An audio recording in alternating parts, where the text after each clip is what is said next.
স্মরণকালের সবচেয়ে ভয়াবহ বন্যায় ডুবে গেছে সিলেট ও সুনামগঞ্জের আশেপাশের এলাকা। ডুবে গেছে ঘরবাড়ি, রাস্তাঘাট, রেল যোগাযোগ, বিদ্যুৎ বিচ্ছিন্ন হয়ে পড়েছে সিলেটের অধিকাংশ এলাকা।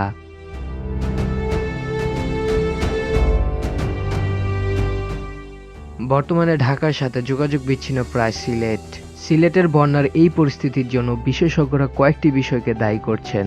এর মধ্যে প্রথমত ক্লাইমেট চেঞ্জ অর্থাৎ জলবায়ু পরিবর্তন ও ভারতের আসাম ও মেঘালয় রাজ্যে রেকর্ড পরিমাণ বৃষ্টি হয়েছে।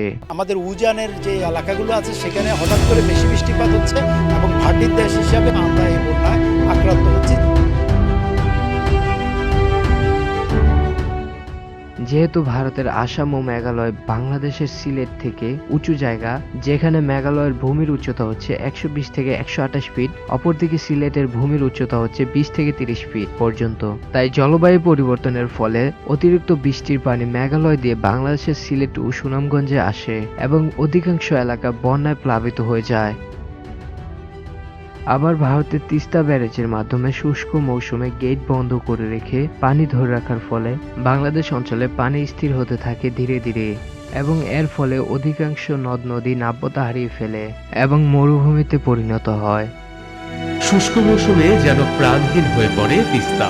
পানির অভাবে ফলানো হয় না সোনার ফসল, থমকে যায় মানুষের জীবন জীবিকা। অথচ বর্তমানে বর্ষা মৌসুমে হঠাৎ তিস্তার 44টি গেট খুলে দেয়। বাংলাদেশে আগে থেকে নদ নদী ভরাট হওয়ার কারণে তিস্তার পানিগুলো বাংলাদেশের জেলাগুলোতে প্রবাহিত হয়।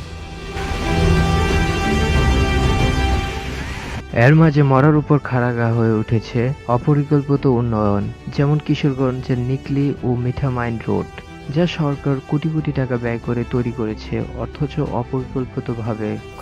হাওড়বাসীর স্বপ্ন পূরণে নির্মিত হয়েছে 30 কিলোমিটার দীর্ঘ সড়ক, যা যুক্ত করেছে ইটনা, মিঠামইন আর অষ্টগ্রাম।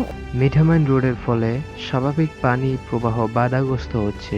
যদিও পানি প্রবাহের জন্য কয়েকশো মিটার জায়গা ফাঁকা রাখা হয়েছে, তবুও তা সামান্য মাত্র, যার ফলে মেঘালয়ে অতিরিক্ত বৃষ্টির পানি বাংলাদেশের নদ নদী দিয়ে প্রবাহিত হতে পারছে না এবং এর ফলে সুনামগঞ্জ ও সিলেটের মধ্যে জলবদ্ধতার সৃষ্টি হচ্ছে।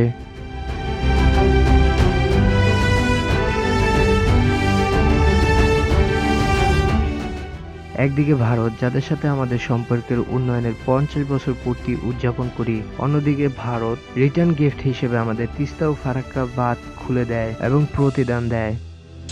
আমরা 50 বছর পূর্ণ করব। আমাদের বিজয় ভারতের বিজয়, বুঝছেন? আমাদের উন্নয়ন ভারতের উন্নয়ন, ভারতের উন্নয়ন আমাদের উন্নয়ন। জননেত্রী শেখ হাসিনা পুষ্পিত শুভেচ্ছায় হৃদয়ের সম্পূর্ণ উষ্ণতায় বরণ করে নিলেন ভারতের মাননীয় প্রধানমন্ত্রী শ্রী নরেন্দ্র মোদীকে। অপরদিকে আমাদের অপরিকল্পিত উন্নয়ন এই জনদুর্ভোগ আরো বাড়িয়ে দেয়। সিলেটে বন্যার অনেকগুলো কারণ রয়েছে, তবে প্রধান কয়েকটি কারণ হচ্ছে: 1. জলবায়ু পরিবর্তন, 2. আসাম ও মেঘালয়ের রেকর্ড পরিমাণ বৃষ্টি, 3. তিস্তা ও ফারাক্কা বাঁধ বন্ধ করে রাখার ফলে বাংলাদেশের নদীগুলো নাব্যতা হারাচ্ছে, 4. শিল্প কারখানাগুলোর বর্জ্য নদীতে ফেলা হচ্ছে, যার ফলে নদী ভরাট হচ্ছে, 5. সরকারের অপরিকল্পিত উন্নয়ন। হ্যালো গাইস, আপনারা বেশি শেয়ার করেন।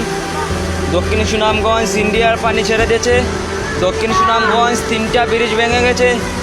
দক্ষিণ সুনামগঞ্জ বড় মুসিবতে আছে, বেশি শেয়ার করেন। প্রিয় দর্শক, সিলেটের বন্যার কারণ আপনি কি মনে করেন? এই ভিডিওটি ভালো লাগলে এই চ্যানেলটিকে সাবস্ক্রাইব করুন।